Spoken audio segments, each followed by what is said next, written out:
बच्चों, आज हम कक्षा 10वीं में सामाजिक विज्ञान के अंतर्गत अध्याय 17 मुद्रा एवं वित्तीय प्रणाली के बारे में पढ़ेंगे।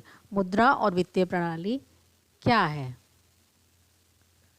फिर है मुद्रा का परिचय एवं विकास। मतलब मुद्रा क्या है? जिस तरह से आप जानते हैं कि मुद्रा क्या है और इसके लिए हम क्या कर सकते हैं। मुद्रा से समझ में आ रहा है कि मुद्रा मतलब मनी, पैसा, जिसको कि मनी जो है यह लैटिन भाषा में मोनिटा है, इसको शब्द से बना है। कहा जाता है कि रोम में देवी जूनो जो थी वह मोनिटा के नाम से जाना जाता है, इसलिए रोम के सिक्कों की जो ढलाई होती थी काम उस समय स्वर्ण देवी और जूनो के पवित्र मंदिर में होता था, जैसे लैटिन भाषा में मुद्रा की पेकुनिया कहते थे। जैसे पैकस शब्द से बना है और पशुधन होता था। उस समय हमें देखते हैं कि जो पैसे का है एक लंबा इतिहास चला है। प्राचीन युग में मनुष्य अपनी आवश्यकताओं की वस्तुओं को उत्पादन स्वयं नहीं कर सकता था, इसलिए वह क्या करता था, जो उत्पादित वस्तु होती थी वह एक दूसरे वस्तुओं को उत्पादित वस्तुओं से बदलना प्रारंभ किया था, जिसको कि हम वस्तु विनिमय कहते थे।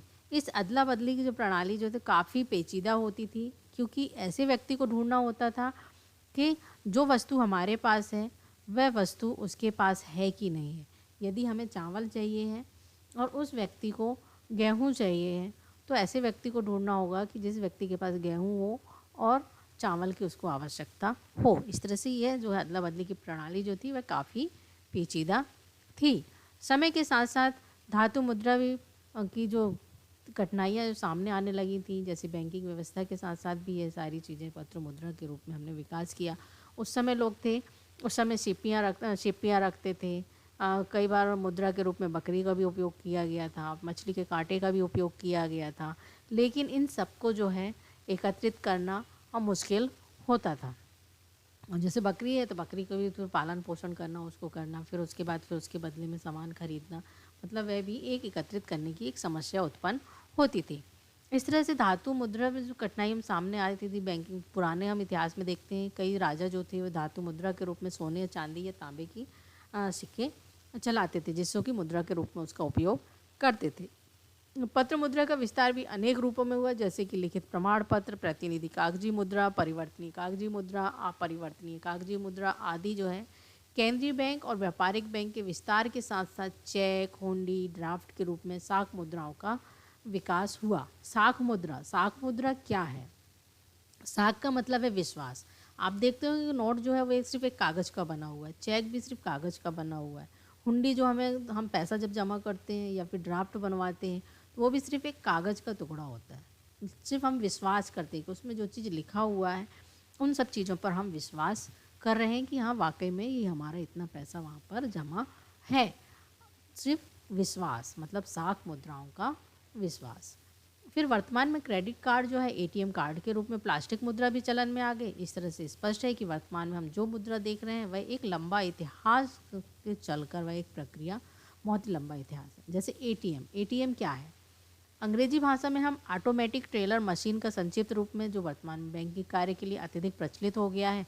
कार्ड प्लास्टिक का बना होता है और धातु की एक चिप लगी हुई थी, जिससे बैंक अकाउंट से संबंधित सभी विवरण उसमें दर्ज होते हैं। वास्तविकता यह है कि एटीएम ने बैंकिंग कार्य को बहुत ही आसान और सरल या सुविधाजनक उन्होंने बना दिया है, जिससे ये हो गया कि हमको पैसे जो एक मुश्त हम इकट्ठा पैसा लेकर जाते थे वह हमें ले जाने की आवश्यकता नहीं पड़ती। एटीएम के माध्यम से हमें जितना पैसा चाहिए होता है हम उतना आसानी से निकाल लेते हैं। इस तरह से एटीएम हमारे लिए सरल और सुविधाजनक हो गया है। फिर है मुद्रा के विकास का क्रम। अब आप लोग देखेंगे कि हम मुद्रा के विकास का क्रम जो मैंने तुम लोग को समझाया अभी, वह हम ये चार्ट के माध्यम से आसानी से समझ सकते हैं। जैसे कि शुरुआत में हमने बताया कि व्यक्ति जो था वह वस्तु विनिमय करता था, मतलब एक वस्तु के बदले दूसरे वस्तु को लेना, या फिर दूसरे की वस्तु विनिमय के अंतर्गत दूसरे की आवश्यकताओं को हम किस तरह से पूरा करते थे। जैसे कि लोहार है, सुनार है, बढ़ई है, किसान है, तो किसान जो है लोहार को अन्न दे देता था और उससे लोहे का बना वस्तु ले लेता था। उसी से सुनार जो होता था सोने की बनी वस्तु उसकी आवश्यकता की चीज़ दे देता था और किसान जो है उसको अनाज दे देता था। इसी तरह से एक दूसरे की जो आवश्यकताएं की चीज़ें थी वह वस्तु विनिमय के रूप में उस समय। फिर उसके बाद है पदार्थ मुद्रा। पदार्थ मुद्रा के जैसे उपभोग की वस्तुएं, पूंजीगत वस्तुएं, आभूषण, मतलब इसमें खाद्य, नमक, मछली, पशु आदि, जिस तरह से मैंने अभी तुम लोग को बताया था। फिर पूंजीगत वस्तुएं के अंतर्गत जैसे चाकू, कीलें, धातुएं आदि होती थी। फिर आभूषण, प्रदर्शन वस्तुएं, सीप, कौड़ी, बहुमूल्य धातु। मतलब ये जो पदार्थ मुद्रा जो थी, इनको एकत्रित करना, उनको रखना, संभालना मुश्किल होता था। फिर उसके बाद है कागजी मुद्रा। कागजी मुद्रा के अंतर्गत प्रारंभिक लिखित प्रमाण पत्र, प्रतिनिधि कागजी मुद्रा, परिवर्तनीय कागजी मुद्रा और फिर अपरिवर्तनीय कागजी मुद्रा। ये सारे जो बैंक के नोट होते हैं या फिर जो मुद्राएं होती हैं वह होती हैं। फिर साख मुद्रा। साख मुद्रा मतलब विश्वास जिसपे हम करते हैं, जैसे चेक। चेक किसी ने दिया तो हमने विश्वास कर लिया कि हाँ वाकई में इस व्यक्ति ने हमें 10,000 दे दिया है, लेकिन वो एक कागज़ है, हम विश्वास पे ले लेते हैं। उसके अब अकाउंट में उतना पैसा है या नहीं, जब चेक हम लगाएंगे तब हमें पता चलेगा। उसी तरह से हुंडी है, उसी तरह से ड्राफ्ट है। ड्राफ्ट भी हम जब बनाते हैं तो पैसा बैंक में जमा करते हैं, वो कागज़ का एक ड्राफ्ट बना के दे देता है, हम दूसरी जगह भेज देते हैं। जब हम दूसरी जगह भेजते हैं तो वह भी एक्सेप्ट कर लेता है कि ड्राफ्ट पे, क्योंकि वो कागज़ है लेकिन वह उस पर विश्वास कर रहा है। फिर प्लास्टिक मुद्रा, जिसमें क्रेडिट कार्ड और ATM कार्ड आते हैं। फिर है मुद्रा की परिभाषा एवं कार्य। मुद्रा की परिभाषा क्या है? मुद्रा वे सब वस्तुएं सम्मिलित होती हैं किसी समय अथवा स्थान पर बिना किसी संदेह अथवा जांच के वस्तुओं एवं सेवाओं को क्रय करने तथा व्यय भुगतान करने के रूप में स्वीकार किया जाता है। जिस तरह से हमने अभी आपको बताया कि विश्वास बहुत बड़ी चीज़ होती है, जो कि सिर्फ बिना संदेह के भी हम और बिना जांच के वस्तुओं सेवाओं में उसको क्रय करने या व्यय करने के लिए, भुगतान लेने के लिए हम तैयार रहते हैं।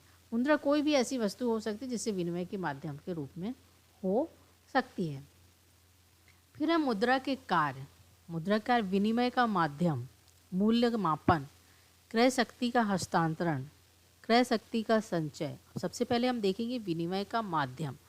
विनिमय का माध्यम ऐसे है कि हम यदि कोई वस्तु हमारे पास है तो अब ऐसे व्यक्ति को नहीं ढूंढना पड़ता है कि उसके पास गेहूँ है, चावल, उसको हमारे पास गेहूँ है, उसको चावल की आवश्यकता है, उसको गेहूं की आवश्यकता है, तो हम इस तरह से ऐसे व्यक्ति को ढूंढने की आवश्यकता नहीं होती। हम उस वस्तु को बेचकर उसके बदले में मुद्रा ले सकते हैं और मुद्रा लेकर हम उससे हम अपनी आवश्यकता की वस्तु से आसानी से खरीद सकते हैं। फिर है मूल्य मापन। मूल्य मापन ऐसे कि जब किसी वस्तु का हम मूल्य का अनुमान भी आसानी से लगा सकते हैं कि यह मूल्य, जिस तरह से सोना है और यह लोहा है, दोनों के हम मूल्य का मापन किस तरह से लगा सकते हैं। आपको पता है कि मूल्य जब हम देखेंगे तो लोहा सस्ता है, सोना महंगा है। फिर क्रय शक्ति का हस्तांतरण। क्रय शक्ति का हस्तांतरण ऐसे कि हम किसी भी चीज़ का, जैसे कि कोई वस्तु जो है या कोई जगह है, हम उसको बेचकर आसानी से हम दूसरी जगह उस वस्तु को ले सकते हैं या उसको खरीद सकते हैं, और एक स्थान से दूसरे स्थान पर भी हम उसको ला और ले जा सकते हैं। मतलब हम उस वस्तु को हम ले जा नहीं सकते, लेकिन उसको बेच के उसके जो पैसे प्राप्त होते हैं, मुद्रा प्राप्त होती है, उससे हम दूसरी जगह आसानी से खरीद सकते हैं। फिर है क्रय शक्ति का संचय। क्रय शक्ति का संचय में यह है, बचत हम कर सकते हैं, उसको विनिमय हम कर सकते हैं, मतलब कहीं भी हम उसको खर्च कर सकते हैं, बचत कर सकते हैं, ताकि हम आवश्यकता अनुसार उसको हम बाद में खर्च कर सकें। फिर वित्तीय प्रणाली एवं संस्थाएं। वित्तीय प्रणाली क्या है और उसे संस्थाएं। अब दैनिक जीवन में व्यक्तियों को दैनिक आवश्यकताओं की पूर्ति के लिए रुपए पैसों की आवश्यकता होती है। इस प्रकार से उद्योग धंधों में कृषि संबंधित कार्यों के संचालन के लिए धन की आवश्यकता होती है। आवश्यकताओं की पूर्ति के लिए व्यक्ति, व्यापारी, उद्योगपति, कृषक सभी को धन उधार लेना पड़ता है। जैसे कि क्योंकि हमें किसी चीज़ की आवश्यकता है तो किसी के पास भी इतना पैसा नहीं होता है कि वह तुरंत खर्च कर सके। उसके लिए वह विकल्प ढूंढता है कि हमको पैसा कहाँ से प्राप्त होगा, मतलब कौन सी संस्था है या कौन सी वित्तीय प्रणाली ऐसी है जो हमें पैसा आसानी से वहाँ से मिल जाएगा। जैसे कि हम कहीं से पैसा लेते हैं, सुरक्षित है, ब्याज के रूप में हम आय कमा सकते हैं, वित्तीय संस्थाओं की ज़रूरत होती है। इसी से तरह अतिरिक्त आय और बचत को जमा के रूप में हम अपने पास रखते हैं।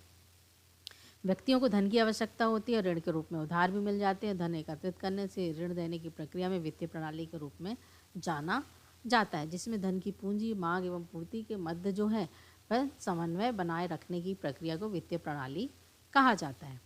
फिर सार्वजनिक क्षेत्र की वित्तीय संस्थाओं का स्वामित्व सरकार के हाथ में होता है। इन संस्थाओं का संचालन जो है जनसाधारण के हितों को ध्यान में रखकर किया जाता है। और भारत में सन 1969 में 14 प्रमुख व्यापारिक बैंकों का भी राष्ट्रीयकरण किया गया था। इसे सार्वजनिक क्षेत्र के अंतर्गत लाया गया था और व्यापारिक बैंकों के साथ साथ बीमा कंपनियों का भी अधिकरण किया गया था। फिर है प्रमुख वित्तीय संस्थाएं। प्रमुख वित्तीय संस्थाएं के अंतर्गत भारत में कार्यरत सार्वजनिक और निजी क्षेत्र की प्रमुख वित्तीय संस्थाएं जो हैं वह इस प्रकार हैं, जैसे सबसे पहले बैंक। आधुनिक युग में वित्तीय संस्थाओं के अंतर्गत बैंकों का विशेष महत्व है। सामान्यतः बैंकों को लोगों का धन जमा करने, जरूरतमंदों को ऋण रूप में प्रदान करने, इस प्रकार से संस्था के रूप में जाना जाता है। और मुख्यतः आर्थिक क्रियाओं में मुख्य रूप से बैंकों के माध्यम से ही किया जाता है। और बैंकों के कार्य मुद्रा में लेन देन के साथ साथ साख का निर्माण भी करना होता है, जिसको कि हम सरल शब्दों में कह सकते हैं बैंक मुद्रा एवं साख का व्यवसाय करने वाली संस्था है। स्वाभाविक है हम विश्वास, जिस तरह से हमने कहा मुद्रा, मुद्रा मतलब रुपये, साख मतलब विश्वास। तीसरे, सार्वजनिक क्षेत्र के अंतर्गत state bank of India, Allahabad bank, Canara bank, bank of India जैसी अनेक बैंक जो है कार्यरत हैं। इसके साथ साथ 1991 के बाद भी निजी क्षेत्र में अनेक बैंक भी स्थापित हुए हैं, जैसे कि ICICI bank, HDFC bank, UTI bank, Indus bank आदि निजी क्षेत्र को बैंक है, जो वर्तमान में निजी क्षेत्र में बैंकों के कार्य क्षेत्र बहुत अधिक बढ़ गया है।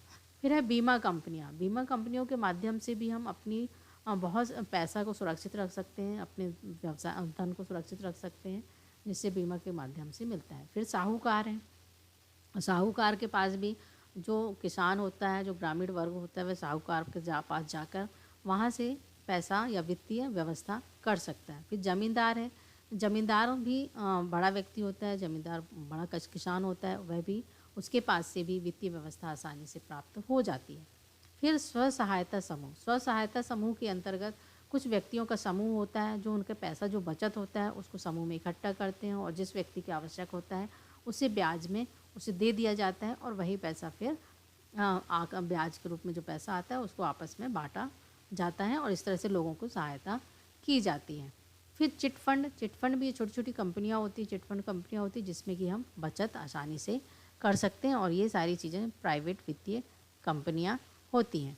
फिर है बैंकों के प्रकार। वाणिज्य एवं व्यापारिक बैंक, औद्योगिक बैंक, विदेशी विनिमय बैंक, कृषि बैंक, कृषि सहकारी बैंक, क्षेत्रीय ग्रामीण बैंक, राष्ट्रीय कृषि एवं ग्रामीण विकास बैंक, रिजर्व बैंक, अंतर्राष्ट्रीय बैंक।